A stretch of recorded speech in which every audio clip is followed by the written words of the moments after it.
Hello. Hello? Yes, please, am I on to Mr. Suleiman Alede? Am I speaking with, please? Yes, my name is Melanated Ovienzowoba. I'm an independent journalist. I have been following up on the recent controversy surrounding the report EBS aired on the 12th of October about the 17-year-old who allegedly acquired 14,000 hectares of land. Yeah, I just wanted to call to ask a couple of questions, if it's okay by you, sir. Okay, okay, go ahead. Okay, let me start with something clear. This is not an old story. This is not me flogging a dead horse. This is a developing truth that those in power hope we stop talking about. You see, this is how it always begins and how it always ends. A scandal breaks, people talk, then silence swallows everything. That's exactly what happened with the Euro Africa CCI deal. A $250 million controversy that vanished without accountability, without closure, without consequence. And now we are watching the same pattern unfold again. So I have to ask, what is really going on in Edo State?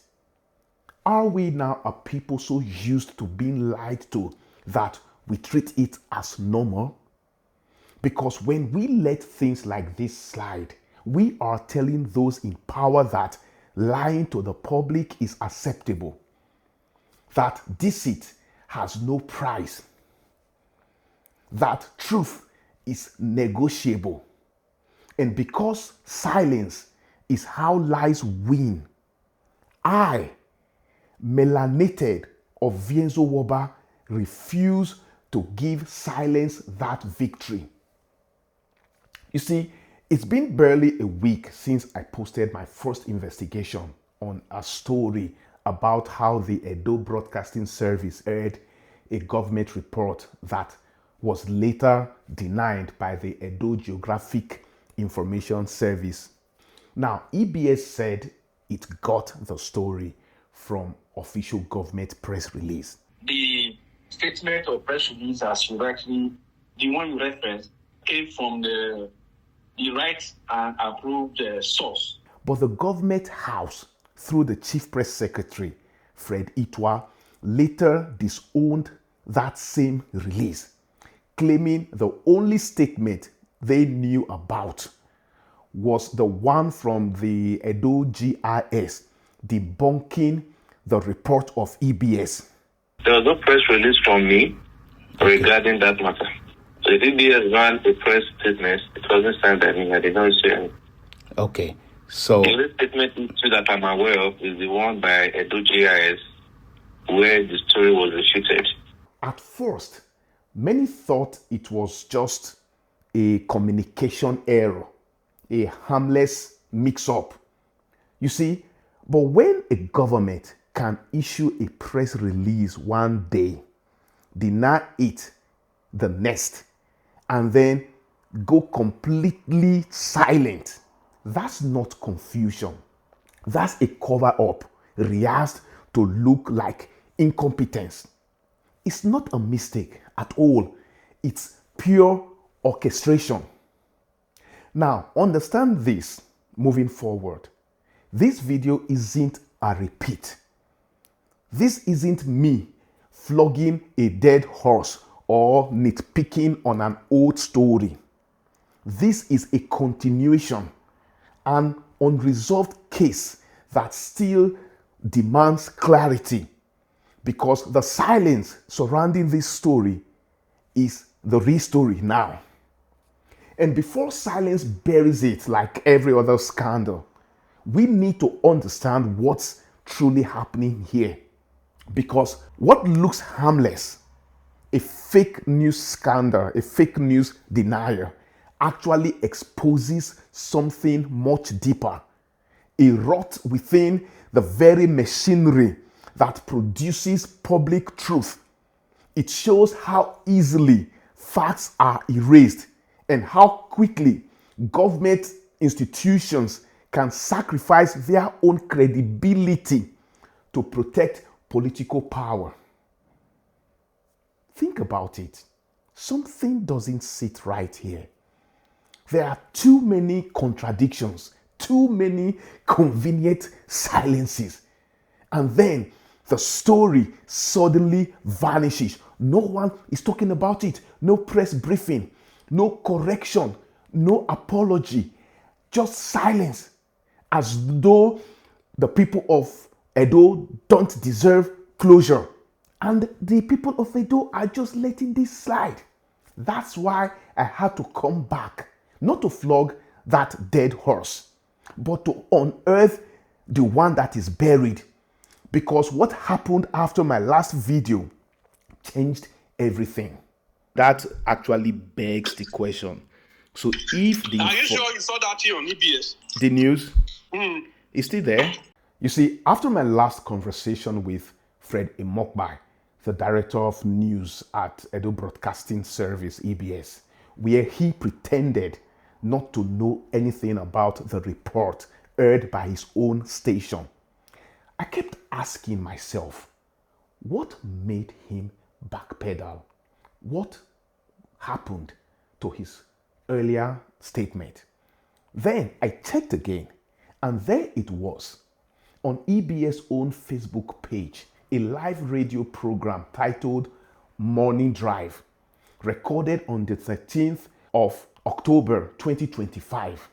In that program, there were several guests, right? Including the Managing Director of EBS himself, Mr. Suleiman Alede. They discussed the very same issue, the 17-year-old and the 14,000 hectares land scandal. You see?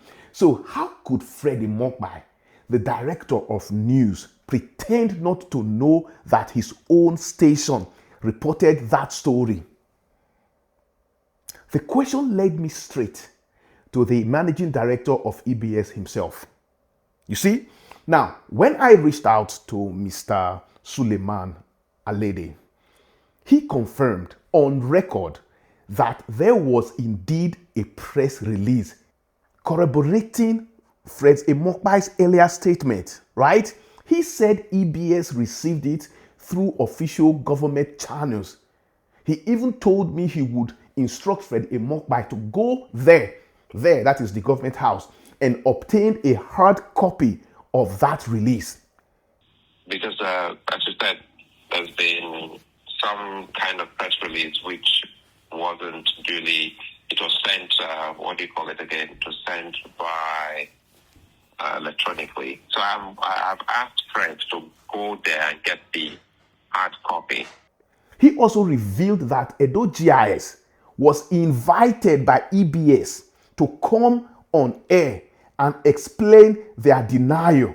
We have also extended invitation to Edo GIS to come and speak and seek clarification the way you are also trying to find out, which they have not honored. EBS has asked Edo GIS to come and make clarification on that.